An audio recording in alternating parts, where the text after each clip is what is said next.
नमो बुद्धाय. जय भीम. मी तेजल खिल्लारे. लोकज्योती मराठी या यूट्यूब चॅनलमध्ये आपल्या सर्व प्रेक्षकांचे मनापासून स्वागत. सर्वांना जय भीम. आज विभागीय आयुक्त भारती पुणे यांची आमची भेट झाली. भीम आर्मी आणि भीमराज सेना सर्व टीम या ठिकाणी उपस्थित आहेत, सर्व पदाधिकारी आहेत. आणि आज आमच्यासोबत ॲडव्होकेट गुणरत्न सदावर्ते आणि जयश्री पाटील नाईक हेही होते. आणि या ठिकाणी आज आयुक्त मॅडम दीपाली मुंडेजी यांची भेट घेतली.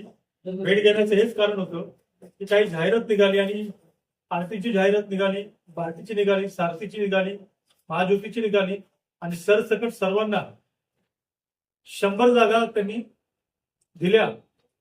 आणि तेही ज्या आरटी आहे त्या ठिकाणी फक्त 12 जातींसाठी 100 जागा दिल्या आणि बाकी सर्व तिन्ही विभागांना 100 जागा दिल्या. 22, 23, 24 आणि 25 अशा 3 वर्षासाठी. आणि युजीसीचं गाईडलाईन आहे, जे नीटमध्ये पास झालेले विद्यार्थी आहेत त्यांना अगर फेलोशिप घ्यायची असेल तर त्यांना 35 वर्षाची अट दिली. आणि ती अट सरसकट भारती, सारथी, आरटी आणि तारटीच्या विद्यार्थ्यांना न लावता बाकी सगळ्यांनाच लावले गेलेले आहे.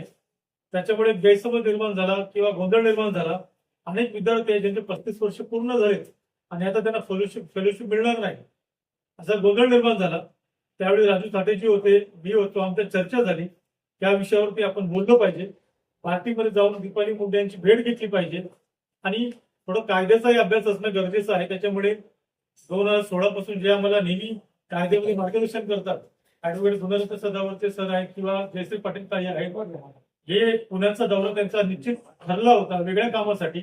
त्यांना आम्ही याही ठिकाणी घेऊन आलो आणि आज सर्व विद्यार्थी, सगळे दोन्ही संघटनेचे कार्यकर्ते आम्ही बसलो आणि सरांनी आमच्या सगळ्यांची भूमिका त्यांच्या समोर मांडली की 35 वर्षाची अट नाही लागली पाहिजे. 100चं जे काही तुम्ही आकडेवारी ठेवलेले ते पण रद्द करा. आणि ह्या 2 महत्वाच्या मागण्या त्यांनी लावून धरलं. त्याच्यात त्यांनी सांगितलं की सरकारनेच आम्हाला या गाईडलाईन दिलेल्या आहेत. आमचे सेक्रेटरी आहेत, वरचे मंत्री आहेत, अधिकारी, त्यांची चर्चा करावं लागेल.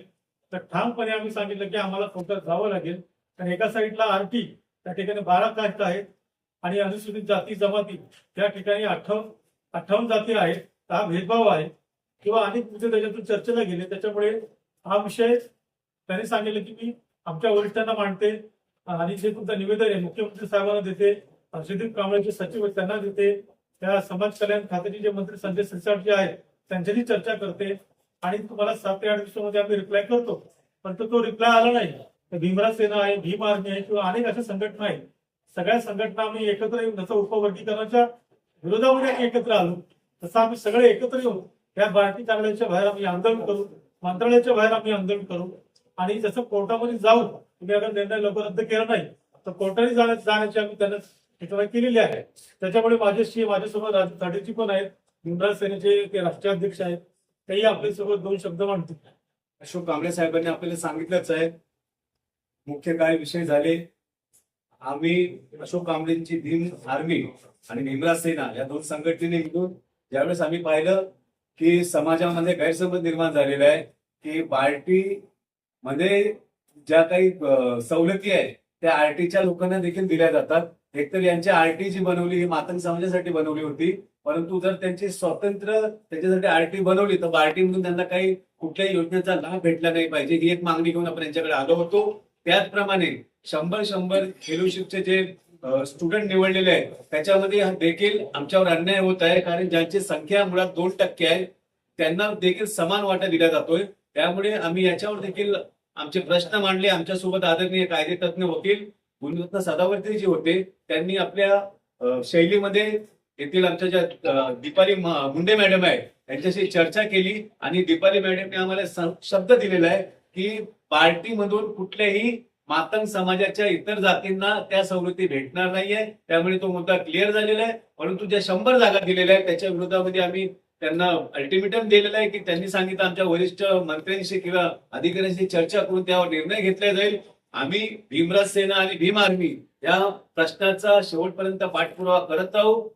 रस्त्यावरची लढाई आम्ही नक्कीच लढू आणि कायद्याची लढाई आदरणीय गुणरत्न सदावर्ते साहेबांच्या मार्गदर्शन लढली जाईल.